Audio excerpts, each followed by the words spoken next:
All right, we got them done. We got the dirt pulled up to the corn. While I was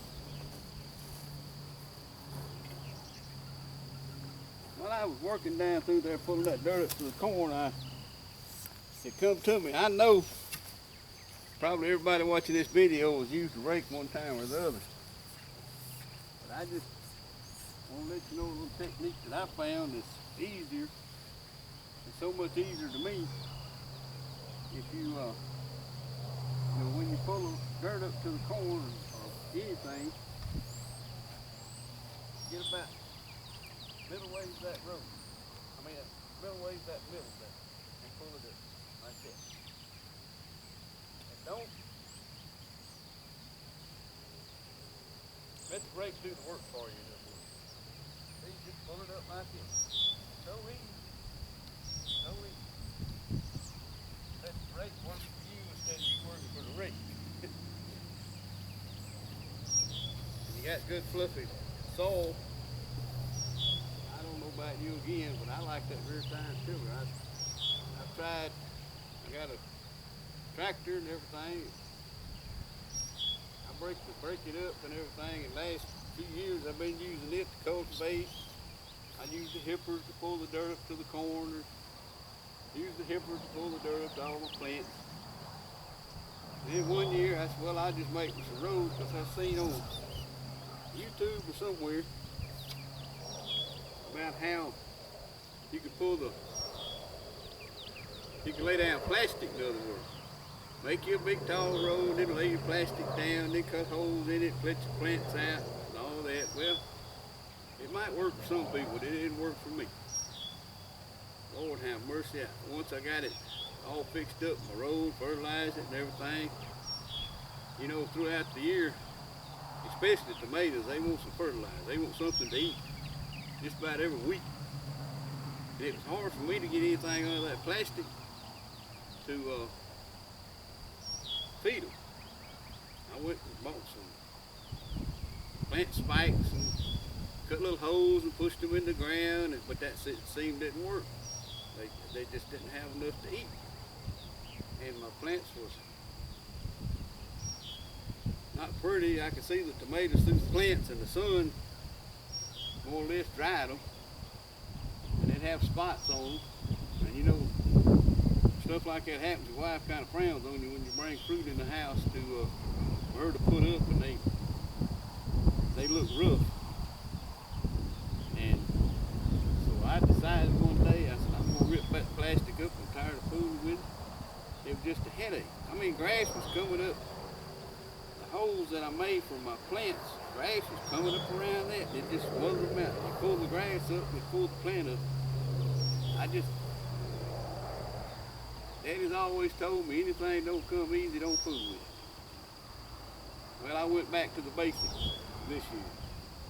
I got my tiller out after I broke everything up with my tractor, rode it up, broke it up again, made it look, presentable.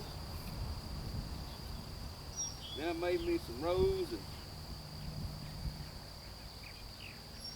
then I kind of drug them down a little bit, and I planted with my tractor. I drug rows down everything, and then I got a little old push planter and I planted. And then I come back, started with my tiller. And I've been taught all my life, pull dirt up the corn, pull dirt up the thing. And I have finally figured out that if you pull the dirt up and stuff, the grass won't grow and you won't have to fool with it. But it's one trip down that road, on both sides, pulling it up, instead of trying to hoe and killing your plants. And because like I am, seems like every time I hit a piece of grass, I'm going to hit a plant, scar it up. So what I'm saying here today is, I got a row of carrots right there. And the grass had took over because I neglected it. It was so wet and everything. I can justify it all day long, but I neglected it. And this morning I come out here and I tiller up beside it, pull dirt up to it and everything. And it's got probably inch and a half of a band there that's got carrots and grass in it. comes to my mind is as I go on, maybe somehow or other the carrots will smother the grass out if I just go along there and nip the top out of it. I know that's going to be a job too. Carrots look pretty in the grass. And it's not really a wide band, it's just that little narrow band. And I think they're going to make some. I'm going to keep the dirt pulled up to them. I'm going to keep the fertilizer and cow manure and compost. I'm going to feed them. But there you can see them. If I get this thing zoomed in.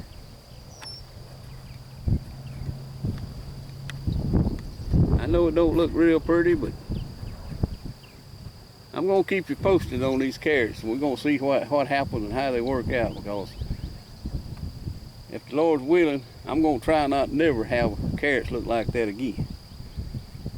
And I thank y'all for coming and joining us this morning. And I'm going to get over in my other little small corn, if you can see it over there. My tiller out there, and I'm going to pull dirt up to it and wait on the rain coming. Supposed to be some pretty bad storms tomorrow.